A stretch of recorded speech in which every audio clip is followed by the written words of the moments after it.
jadi dua, eksternal sama internal. Kita bahas eksternal dulu ya. Kita nggak cepat gara-gara nggak cepat. Oke, hipospadia berarti OE ada di mana?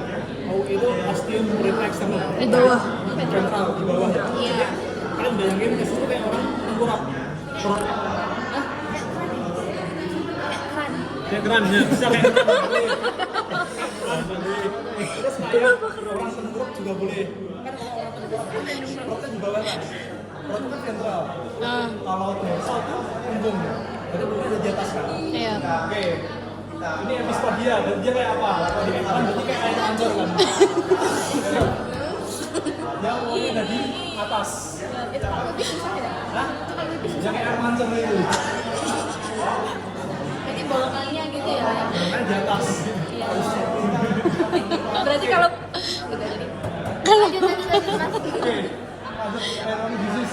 Pyronidosis. Jadi kan ada dua kan. Kalau di penis itu kan ada dua corpus spongiosum sama corpus cavernosum. Nah, kalau pyronidosis itu dia terjadi plak fibrosis di corpus cavernosum.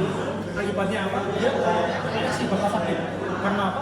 Karena corpus cavernosum itu kan ereksi, dia bakal ereksi darah, bakal membesar kan? Dia bakal membesar berhidratasi. Tapi pas hidratasi, dia ketekan sama fibrosnya. Dia menekan sarafnya, akhirnya dia sakit. Dia kan juga kalau ereksi bakal jadi bengkok karena ditekan ini kan.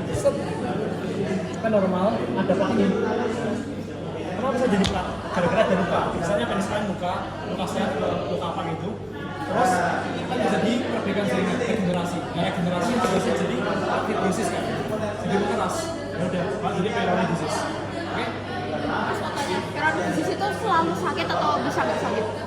Ya harusnya sakit ya. Tergantung sih sebenarnya. Kalau cuma dikit dulu harusnya sakitnya dikit. Tapi kalau di sampai sini ya, kalian bayangin aja corpus cavernosumnya tertekan itu kan juga sakit kan. Balanitis, ada balanitis, ada positis. Kalau ada positis, itu artinya ada modifikasi, ada radang kan. Terus ada kemerahan, perbesaran, jadi organisme membesar. Terus ada abses, jelas. Nah, kalau positif dia ada di foreskin itu premusium. Nah, itu ada di garis penis. Nah, kalau dua ini terjadi terus bakal ada penumpukan abses, penumpukan nanah itu bakal lengket. Bisa terjadi pemosis. Jadi premusiumnya gara-gara ada ketumpukan nanah, jadi kan lengket, nggak bisa ditarik. Nah, pemosis, lawan yang pemosis adalah parapemosis. Dia bisa ditarik, tapi nggak bisa dikembalikan. Nah, yang bahaya mana? Jadi dua-duanya bahaya, tapi bahaya yang ini. Karena kalau dia bisa ditarik, tapi nggak bisa dikembalikan, otomatis kan premusium itu stuck di sini kan. Nah, kalau dia premusium yang stuck di sini, terus penis kalian ereksi, kan dia membesar. Lagi-lagi dia terjadi penekanan dari corpus cavernosum. Ya kan, ibaratnya kayak selang gitu, tapi muncul terus, terus ditekan tuh, dikasih karet sampai nggak bisa ngalir, kan sakit kan? Nah, dua ini selain karena balanitis juga positif, bisa terjadi karena congenital, jadi dari sananya. Nah, kotak sananya gimana? Kalau kayak gini tuh harus ditarik paksa, ini duanya harus ditarik paksa. Kalau ini ditarik paksa ke belakang, kalau yang ini didorong paksa ke depan. Kalau nggak bisa kayak gimana? Ya udah disunat. Premusium dipotong, udah selesai. Namanya adalah manual reduction. Mana? Ini manual reduction. Kalau manual reduction nggak bisa. Kalau manual reduction bisa, udah selesai. Tapi kan sakit kan?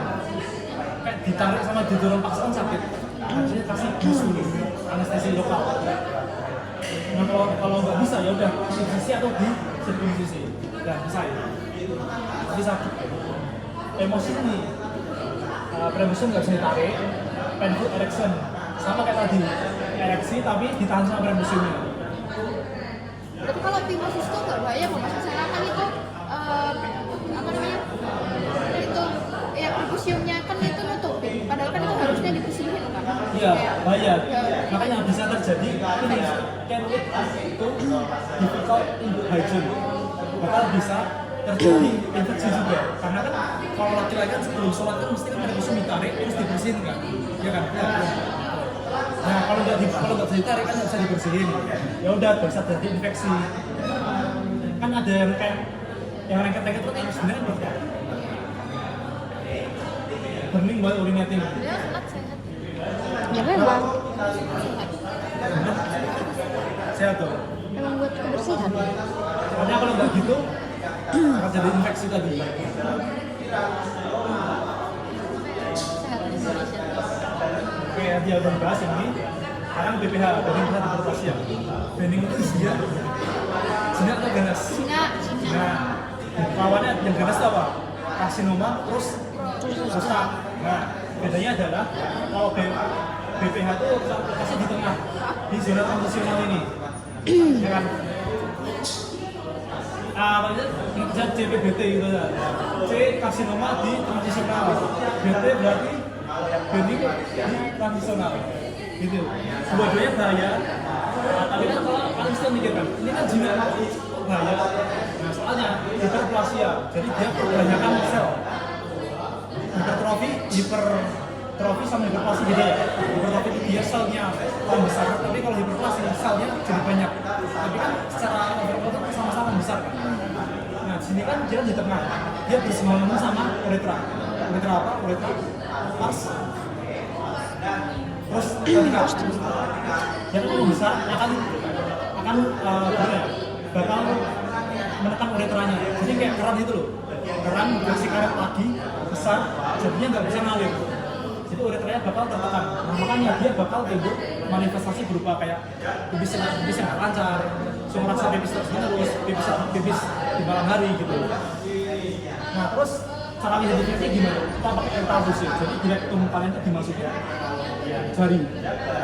Untuk belum, istilah ginekologi yang ini.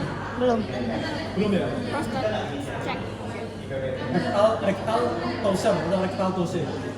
Jadi dimasukin, nah sampai nyentuh ke prostat ya. Nah jadi kalau prostat itu kenyal dan mulus itu dia normal. Kalau kenyal tapi ada benjolan itu BPH. Kalau keras dan ada benjolan kayak batu itu berarti karsinoma. EWRP, jadi uretra kalian dimasukin kayak gini, terus sampai ke prostat kalian dilaser. Dilaser sampai yang hiperplasi itu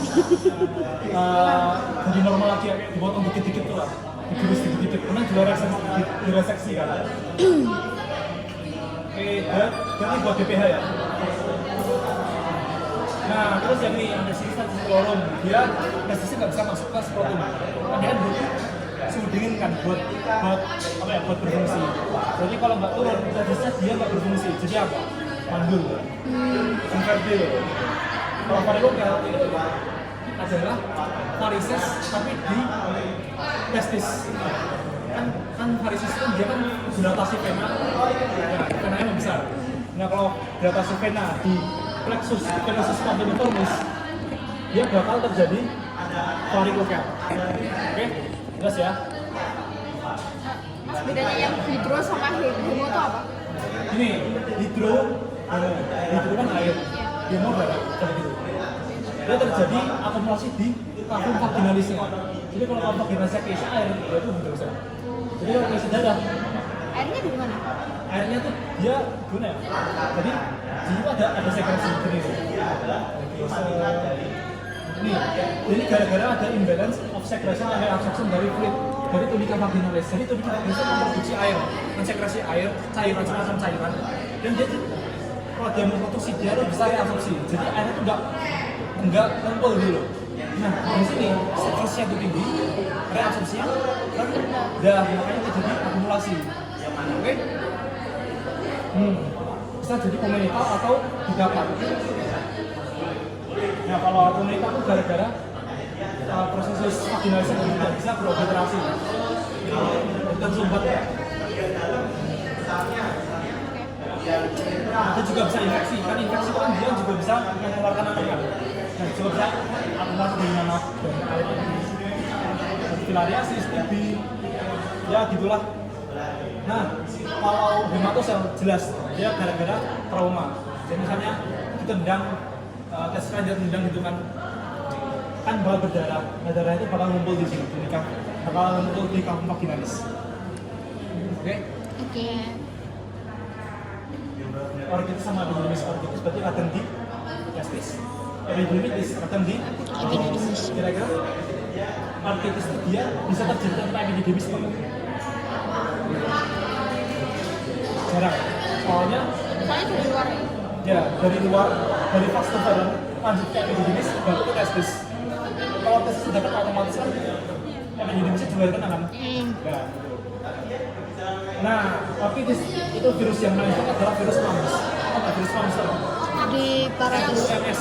yang yang biasanya buat itu Nah, ya kan. Dia kan penyebaran bisa lewat pembuluh limfa, bisa lewat pembuluh darah. Dia sampai pembuluh darah, sampai ke sini, sampai ke testis. Kalau terjadi hematoma, gampangannya akumulasi dari darah, lalu dan juga cairan. Di bedanya sama apa ini? Hematosel, dia kan di testis kan. Hematosel di testis. Kalau ini bukan, dia ada di skrotum sama dekat bokong, di perineum. Tahu nggak perineum? Area dekat bokong, dekat anus lah. Membentuk gambaran seperti kupu-kupu. Kenapa gitu? Gara-gara ada ureter dari uretra. Jadi kalau uretra itu turun, syaratnya ada dua, ruptur uretra sama ruptur fasial top. Ini. Nah, ini fasial top ini. Jadi kan kalian lagi aja, kalau uretra ruptur, tapi fasial topnya kan nggak ruptur. Kalau fasial topnya nggak ruptur, berarti akumulasi cuma di penis doang kan. Kalau fasial topnya ruptur, dia bisa kemana-mana. Terus testis itu dia bakal tersundir. Oke, jelas. Oke, terima kasih.